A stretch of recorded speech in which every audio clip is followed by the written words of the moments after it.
27 de junio de 1973. Nos vamos a ir hoy aquí en la entrevista hacia atrás. Sean todos bienvenidos. Les presento a nuestro invitado.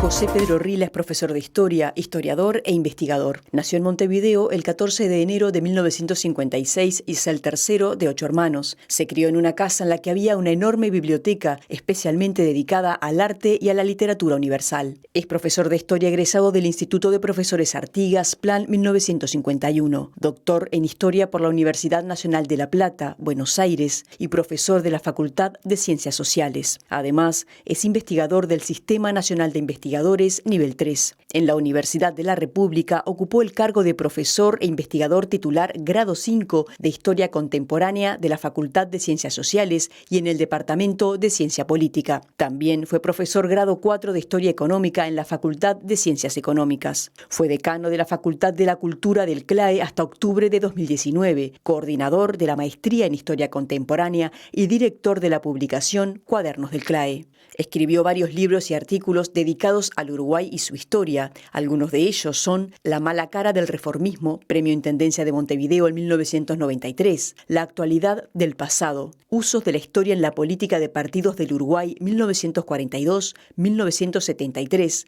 que obtuvo el Premio Bartolomé Hidalgo en 2008, y Partidos y movimientos políticos en Uruguay, texto que coordinó junto al politólogo Jaime Jaffé. Rila, al que todos llaman Pepe, considera que la investigación es un oficio que requiere disciplina, mucho trabajo, silencio, lectura, estudio y no siempre arroja resultados inmediatos. Cuenta que a los 15 años empezó a verse como profesor para disgusto de su madre, que le pronosticaba una vida indigente, y con la complicidad de su padre, que le regalaba un poco a escondidas algunos libros de historia. En la presentación de sus libros siempre dedica agradecimientos a su familia chica y a su familia grande y realiza una evocación especial.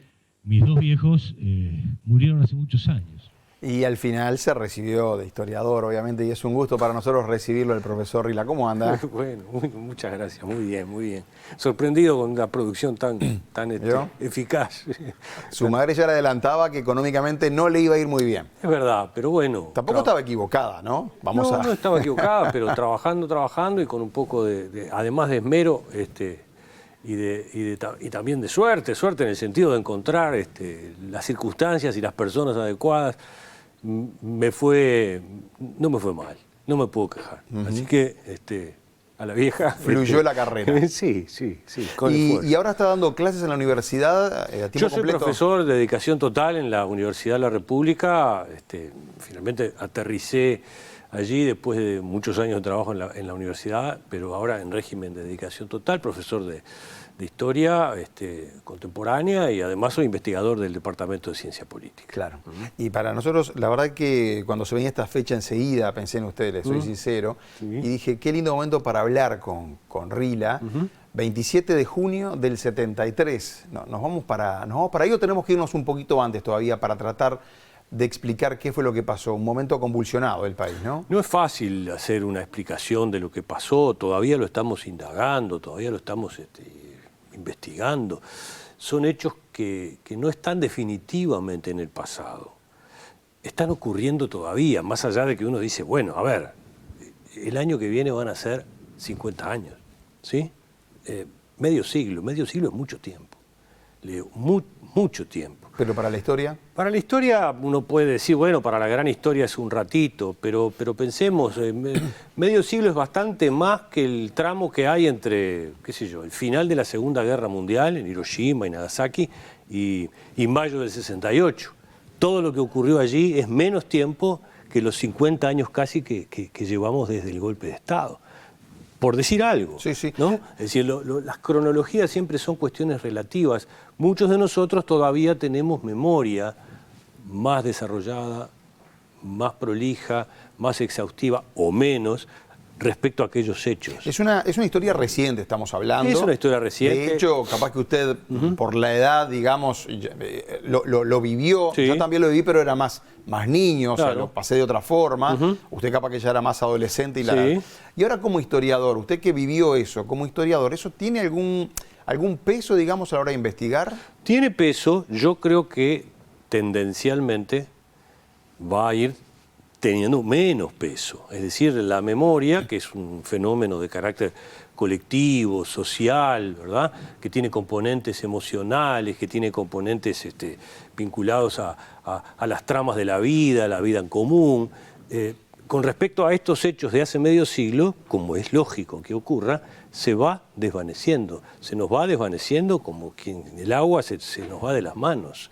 Y llegará un momento en el que ya no existan personas que tengan una memoria viva y activa y directa de aquellos hechos. Y para usted que es investigador, hay una parte de ser, sin quererlo, ¿no?, pero de ser imparcial, y eso también se va desvaneciendo con el tiempo. Bueno, no, pero lo que pasa es que la historia en realidad tiene un vínculo con ese pasado que es de otra naturaleza, tiene otras reglas, se construye de otro modo, de otra manera. También debo decir que la historia no es la única forma de acceder al pasado. La memoria tiene sus reglas y la historia tiene las suyas. La imparcialidad es como la objetividad, ¿verdad? Y la relación entre el sujeto que investiga y las cosas que está estudiando son difíciles de lograr y difíciles de alcanzar. Hay que procurar esa ecuanimidad, hay que procurar, no me gusta la palabra ecuanimidad, hay que procurar reconstruir el pasado como un poliedro que está lleno de costados y de caras y que tiene contradicciones y que se nos ha vuelto un objeto, por más reciente que sea, un objeto difícil de delimitar, difícil de identificar, de comprender incluso. Y es hoy para ustedes un historiador muy conocido, además, ¿es difícil acceder a información, por ejemplo, oficial de esa época? ¿Siguen estando las puertas cerradas? Ahí hay un gravísimo problema, sí, hay un gravísimo problema. Yo diría que es un problema general en la historiografía uruguaya, el acceso a veces a documentaciones, a archivos, ¿verdad? Ni qué decir en lo que refiere al periodo de la dictadura militar, ¿verdad? Sí. Allí hay archivos que no sabemos dónde están, o que si sabemos dónde están cerrados. Sí. Hay ejemplos de esto abundantes y hay colegas que están estudiando esto especialmente, pero no hay un acceso público y disponible, públicamente disponible. Uno a veces tiene noción y conocimiento de cómo vivieron los pueblos de Europa del Este luego de la caída, la implosión del comunismo en el 89, 90, 91, cómo el ciudadano común y corriente, en algunos países, podía acceder como un derecho personal, individual, ¿verdad?, a su foja, al modo como lo habían investigado. Y eso era un procedimiento libérrimo y habitual. ¿Y eso acá se puede? Acá no se puede hacer eso de un modo tan libre. Tan libre, ni por asomo. Es verdad que hay causas que están abiertas, causas penales que están abiertas y que suponen cierta reserva. Eso, bueno, de algún modo condiciona el acceso. Por eso yo digo, son hechos que ocurrieron hace medio siglo, pero que de alguna forma siguen ocurriendo. Para decirlo de un modo breve y aludiendo a una cuestión que es dramática para todos. La desaparición forzada o la desaparición de una persona no es un hecho que ocurrió hace 40, 50, 55 años. En tanto que no apareció, sigue ocurriendo. Sigue pasando. ¿Sí? Entonces, eso no es pasado, eso es presente, o en todo caso es pasado que se nos actualiza, que nos vuelve, ¿sí? ¿Qué hace ese pasado con nosotros? ¿Qué hace ese pasado con este presente? ¿Y qué hacemos nosotros en el presente con aquel pasado? Bueno, qué sé yo, ¿no? Voy a aprovechar al profesor de historia para que nos cuente, tal cual esto es una clase, que nos están mirando en todo el país, para que nos cuente, primero, ¿dónde ubicamos, o dónde lo ubica usted como investigador al golpe de Estado? 27 de junio del 73, porque muchos hablan de febrero, ¿no? Febrero amargo, decía el senador Amílcar Vasconcellos. Sí. Aquí hay diversos modos de interpretar la cuestión, como siempre, ¿verdad? Incluso hay historiadores y colegas que tratan de reconstruir el proceso del golpe de Estado y de la dictadura en épocas anteriores a las del gobierno de Juan María Bordaberry, ¿verdad? Que radica en el proceso del autoritarismo, ya en momentos previos, en el gobierno de Pacheco Areco, etcétera, ¿verdad? En la medida que, bueno, fue un gobierno que se desarrolló mediante el recurso permanente o casi permanente de un instituto que está en la Constitución, pero pensado como excepción, que es el Instituto de las Medidas Prontas de Seguridad. Bueno, ese fue un camino hacia el autoritarismo, pero no era un camino fatal ni nada que se le parezca. Yo no creo que todo derivara de esa circunstancia. Evidentemente, el camino al golpe de Estado tiene dos mojones que son inesquivables, que es el movimiento militar de febrero de 1973 y el golpe de Estado formal que supone la irrupción de las Fuerzas Armadas en la institucionalidad de una manera plena y la disolución del Parlamento, la disolución de las cámaras, ¿verdad? De algún modo fue un autogolpe, ¿sí? Como también había ocurrido en el Uruguay. Porque ya venían como gobernando. No, bueno, porque el presidente de la República, Juan María Bordaberry, es el que da el golpe de Estado, es quien disuelve las cámaras.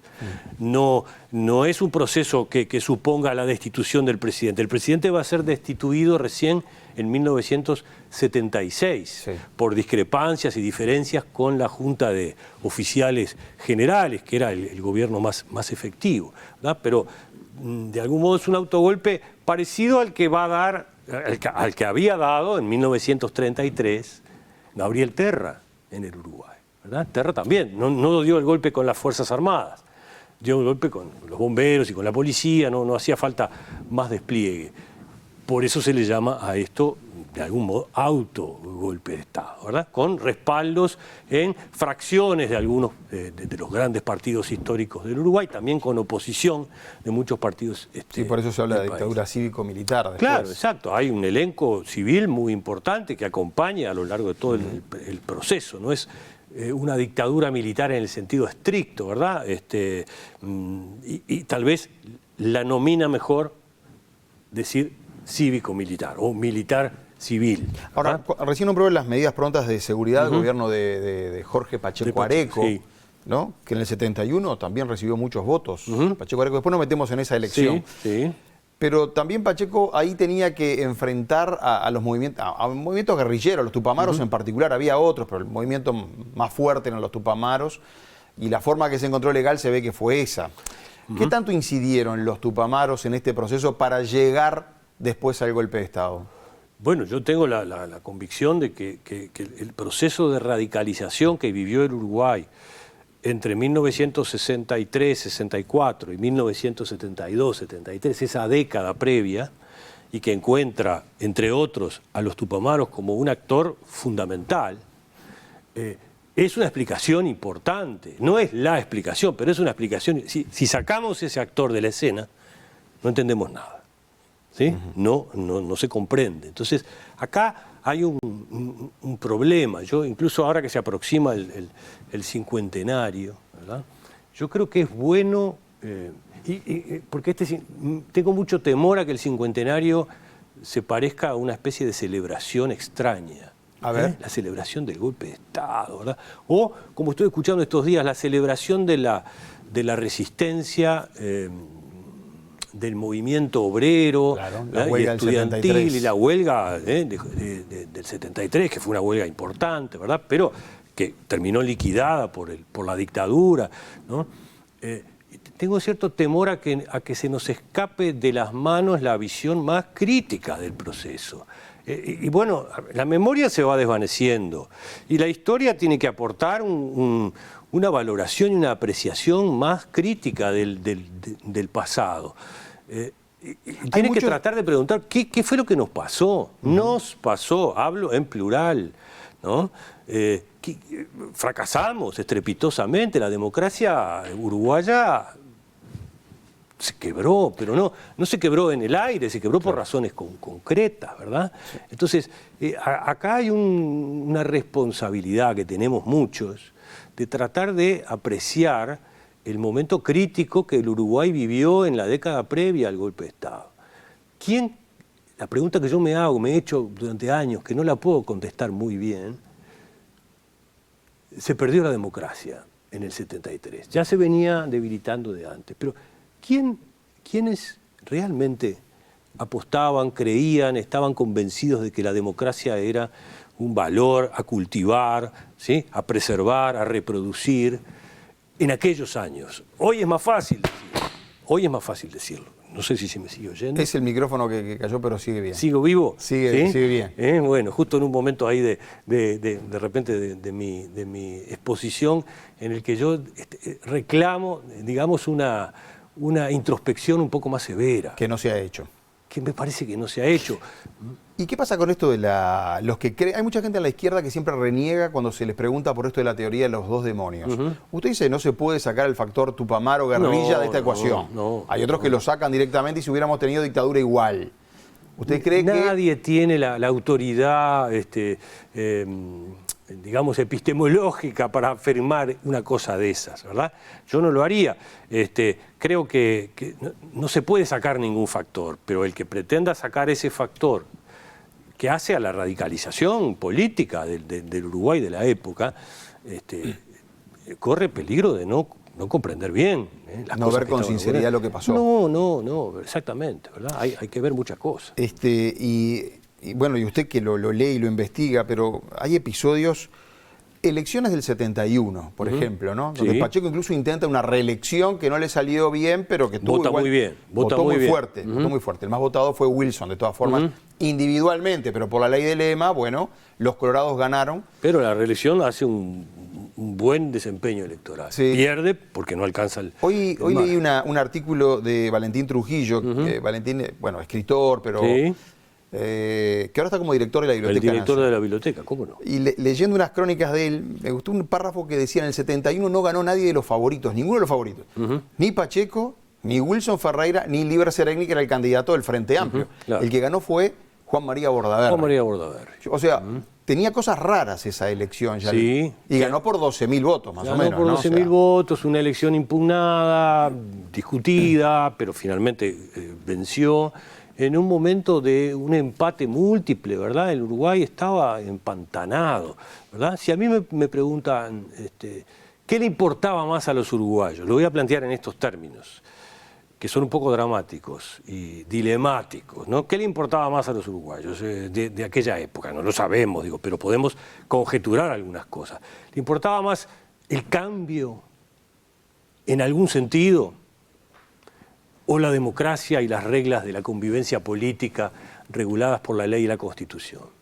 ¿Qué era más urgente? ¿Qué era lo que había que hacer? Era el cambio, en un sentido o en otro, hacia la izquierda o hacia la derecha. Era la revolución o el golpe, ¿sí? Pero era el cambio. Eso importaba mucho más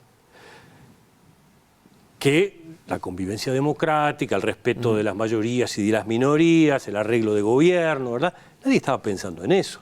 Bordaberry fue presidente del Uruguay con menos de la cuarta parte de los votos del electorado. ¿Sí? Bueno, pero eran las reglas de juego de ese momento. Eran también, las reglas ¿no? de juego.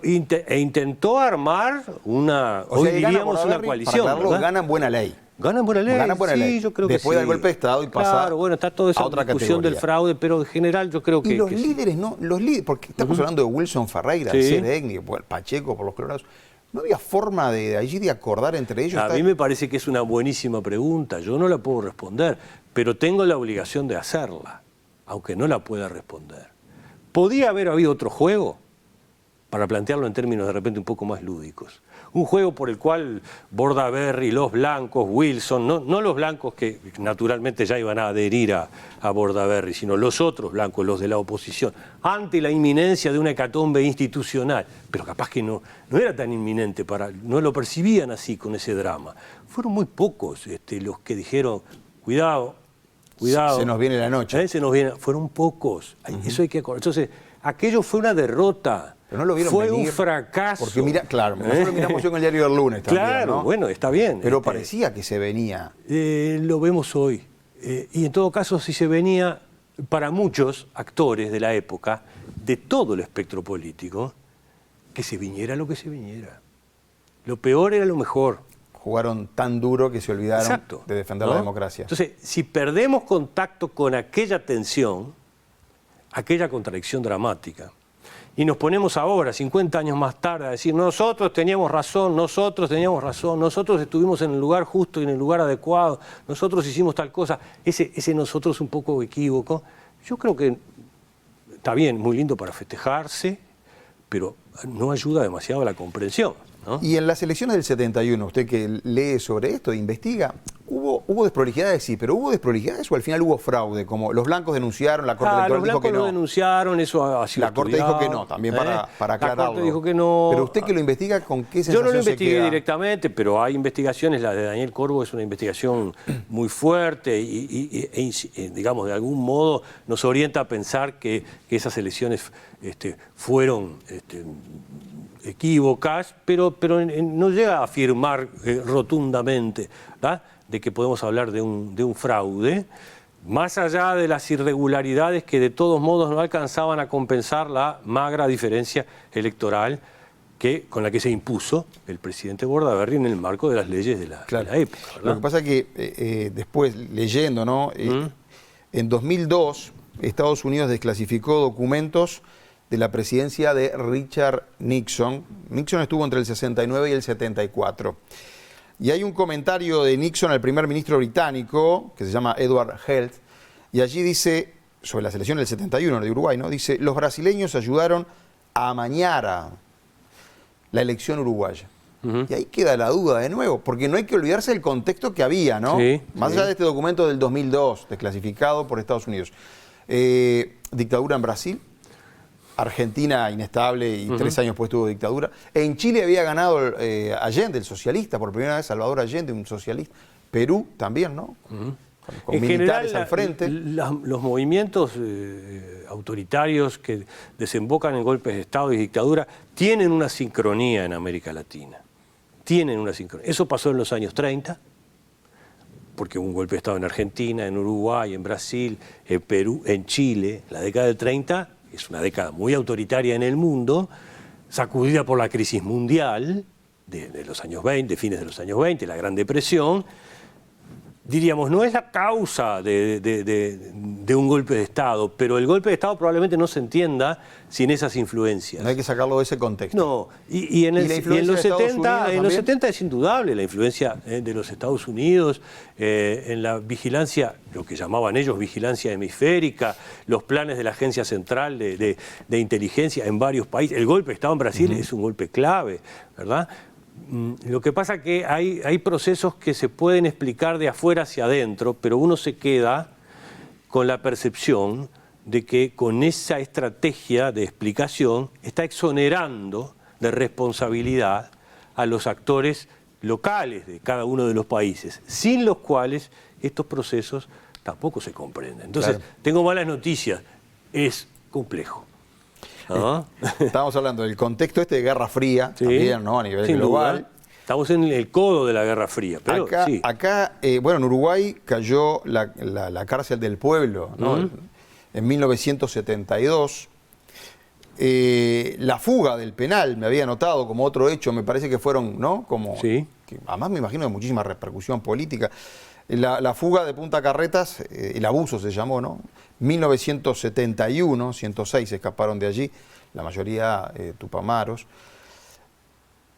Esta situación que estamos hablando de contexto internacional, la huelga obrera del 73, y era como que era difícil, ¿no? Bueno, lo que pasó en febrero me parece, con el libro de Amílcar Vasconcellos, me parece que es clave de entender los comunicados 4 y 7 de los militares que quisieron ya empezar a gobernar allí, desconocer al ministro de Defensa que nombró Bordaberry, o sea, me parece que íbamos al embudo, ¿no? Sí, lo vemos hoy con claridad, retrospectivamente, como operación historiográfica, pero yo desafío a ver la prensa de la época, examinar el pronunciamiento de los actores más decisivos, más protagónicos, si se quiere, sacando a Amílcar Vasconcellos, que tenía sus razones, ¿verdad?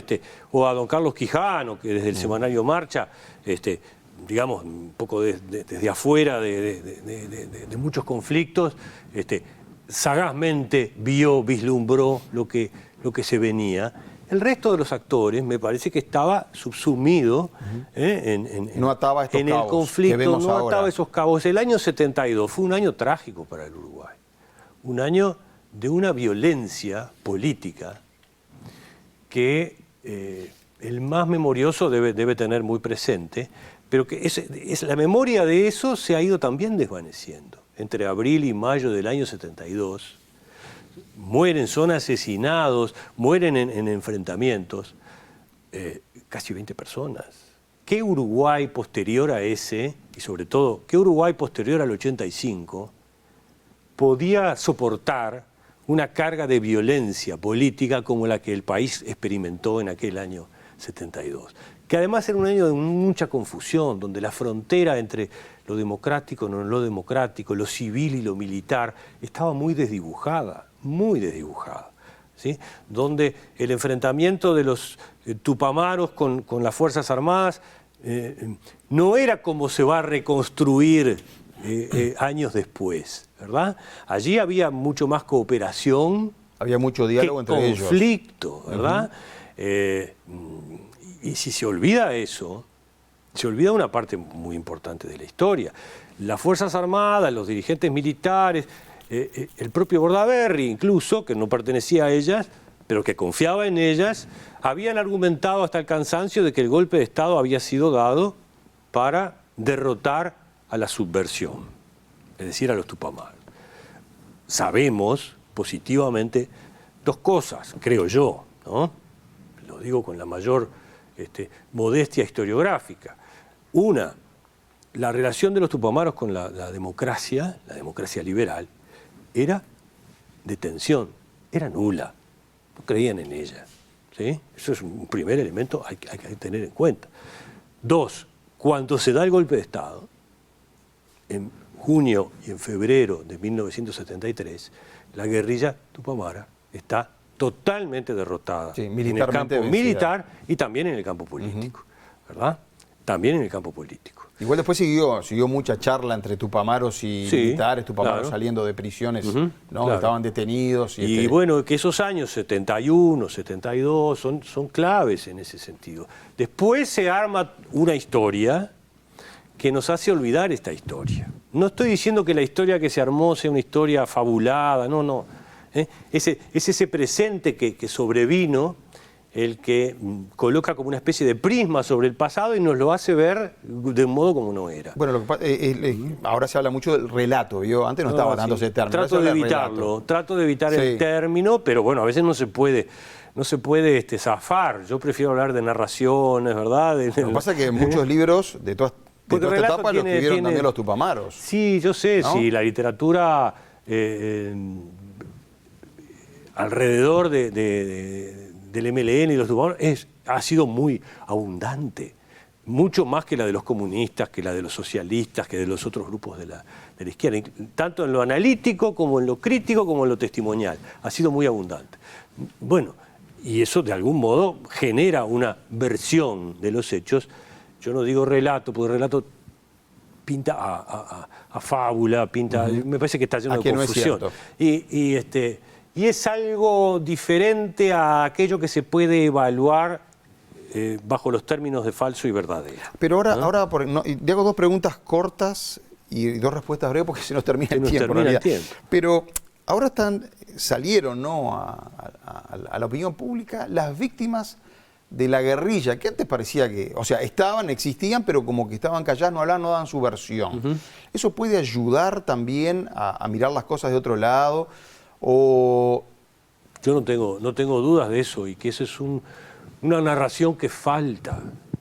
No para integrarla en una visión de concordia, porque bueno, no es eso. Hay que admitir la contradicción, la diversidad, pero también hay que poner por delante el sufrimiento de personas a menudo inocentes, ¿sí?, que cayeron en esos procesos, que tienen familiares. No es el Estado que se pone al servicio de la represión, yo entiendo, eso lo entiendo bien. Que ahí también hay víctimas. Que ahí hay víctimas todavía sin consolar, sin explicar, ¿verdad? Esa es una llaga abierta. Por eso digo, eso sigue ocurriendo. Un desaparecido es un proceso que está abierto, no es un proceso que está cerrado. Y no hay que hacerse ilusiones de cerrar esto. Cuando se mueran todos los actores, como decía un dirigente político uruguayo, esto va a ser superado. Minga. Mujica dijo eso. Sí, varios. Mujica lo ha dicho. Yo digo, minga. No es así. ¿verdad? Esa herida está abierta, debe quedar abierta y tenemos que aprender a curarla, a procesarla, ¿no? Y no es con la muerte de los actores que eso se... Porque una desaparición es un agravio para mí, para ti, para mis hijos y para mis nietos, ¿sí? Y bueno, ahí hay un lío, ¿no? Y ya para ir cerrando, Rila, usted da clase en la Universidad de la República, o sea, ya recibe a los jóvenes de 18 años para arriba. Es verdad, nacieron todos después del 2000, yo no lo podía creer, pero... Exacto, ahora les toma a usted la cédula y qué pasó. Sí, sí. Pero lo que le quiero preguntar es, usted los recibe que pasan por el liceo. ¿Con qué información están llegando estos jóvenes? ¿Tienen una buena lectura de lo que pasó en esta etapa? ¿Tienen una lectura muy parcial? ¿Le hicieron ver los profesores una parte y no todo? Yo soy bastante escéptico respecto a la influencia que pueda tener la educación media hoy en día sobre los jóvenes, ¿no? Primero creo que a los jóvenes no les interesa demasiado el pasado, ni el reciente ni el más remoto. Pero bueno, pero todos estudiamos historias en el liceo, digo. Sí, es verdad. ¿Nos guste o no? Es bien. Es una materia. Pero confío más en las reconstrucciones que se hacen en las tramas familiares que en las que se hacen en las aulas. Que lo que le puede decir un profesor. Sí, está muy bien. El profesor además tiene mucha autoridad, entonces... Aunque tiene cada vez menos autoridad en este mundo en el que vivimos, digamos, yo no creo que sea un tema de que hay que dar más historia reciente porque así los jóvenes...